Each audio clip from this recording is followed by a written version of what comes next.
Hello, Paranerds. I hope your day is going absolutely wonderful, and I welcome you back to the 31 Days of Halloween. That's right, we're continuing my series on 31 of my favorite horror films, and today I have a super fun movie to talk about.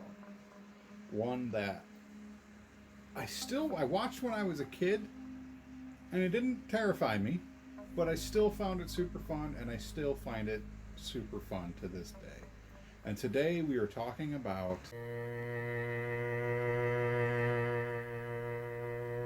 This is a house where no one should live. Roger Cobb has come here alone. But no one is ever alone in the house. Leave while you can. No! Sandy.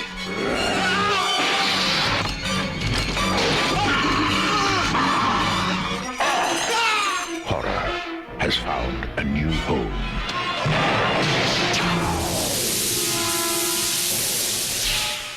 House. Enter at your own risk. House. What is House? Well, successful horror writer Roger Cobb is trying to write a real life book about his experience in Vietnam, but he keeps having writer's block, especially after the disappearance of his own son and the divorce from his wife, actress Sandy Sinclair. When his beloved Aunt Elizabeth is found dead of suicide, Roger inherits the house and moves to live there. Soon he finds the snoopy neighbor and big fan, Harold Gorton. He wants to become close to Roger, and Roger will soon learn that his aunt claimed that the house was haunted. Roger doesn't believe this, but soon starts to experience some very strange things happening, and soon learns that the place is a gateway to a sort of hellish dimension. And there are a few more twists and turns along the way. And this was a super fun movie. It doesn't take itself too seriously. The acting in this is incredible, from the likes of William Catt and George Wendt. And the horror is more comedic than you would expect. And it doesn't take away from the fact that there are some creepy scenes, but it's done so well, and of course it would because it's Fred Dekker, Night of the Creeps, Monster Squad. And I absolutely loved this film. This film has some tie-ins to the Friday the 13th franchise. Sean S. Cunningham, being one of the producers. Kane Hodder, who was the stunt coordinator of this film. Let me try that again. Kane Hodder, who was the stunt coordinator for this film, is also known as playing Jason in some of the Friday the 13th movies. And the director, Steve Miner, also directed Friday the 13th Part 2. When I mentioned Fred Dekker, he's a scriptwriter. I apologize. I didn't mean to say that he was the director of this film, but he was the screenwriter and scriptwriter. And you definitely feel that kind of Night of the Creeps, Monster Squad influenced script here. According to Fred Dekker, the script was originally inspired by Twilight Zone the movie, and after seeing that film, Dekker and his friends, which included Ethan Wiley, Steve Miner, and Shane Black, planned to make their own independent anthology movie on video, but the project was never completed. But Dekker decided to use this idea for his unscripted segment. So, yeah, it did well. And I did talk about that during Night of the Creeps, that zombie-like horror movie that he kind of wanted to do. And there's a reason why I say zombie-like, because you will see as you watch this movie what happens. Like several horror films of the 70s, 80s, and early 90s, one of the major themes of this film is the mental trauma of the Vietnam War that is relived and dreamt by its protagonists.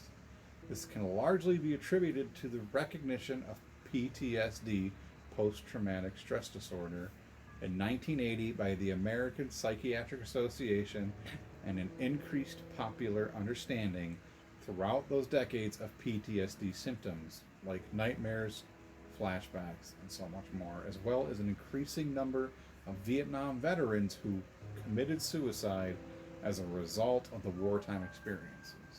Thus, in many ways, films like House reflect a change in the national consciousness as war ceased being depicted as a glorious event and began to be seen as a harrowing and traumatic experience. And how true is that? Yes, I 100% respect and support our troops and our veterans and our patriots. They deserve that support.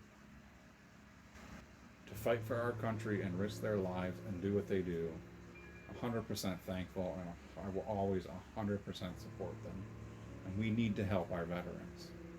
Those that come back, and they deserve the help they can get. I will be including in the description a link for veterans if you want to help veterans out, places you can donate, if you are a veteran suffering, places you can reach out to. Know there's help out there for you. You may not feel like it, but there is help out there for you. And I thank you for defending our country and doing what you do.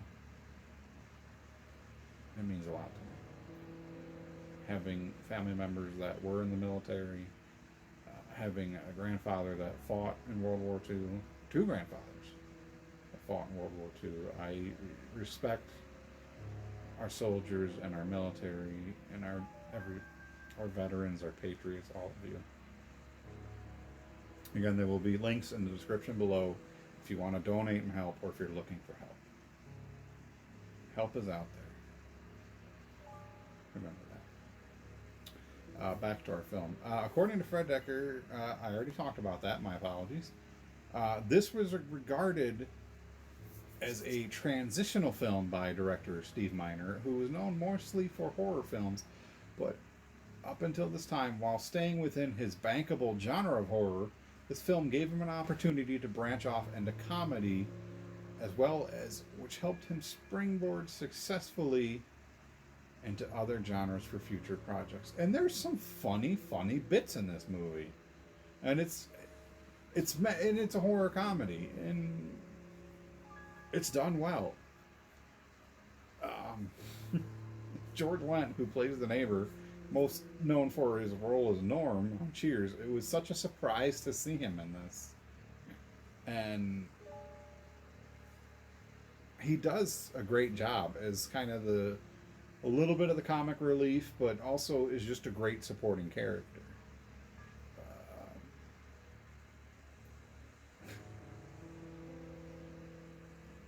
It is such a fun movie, and even the others in this series, House 2, and then House 3, the horror show, which I don't think was supposed to be a part of the series, but it ended up being called House 3, the horror show, so it just ends up included. And finally, the House 4, I have yet to see. I own the House collection, something I'm proud to have in my collection. I still need to watch that film, but I am happy to have these films in my collection. And one thing I love about House 2 is, so in the original House, we have George Wendt, who plays Norm. House 2, we have an appearance by John Ratzenberger, who plays Norm's best friend on Cheers as Cliff. That was such a cool added part. When I saw this, when I saw these two back to back, I was like, oh, that's so cool. I love it. Such a great job. Fantastic film.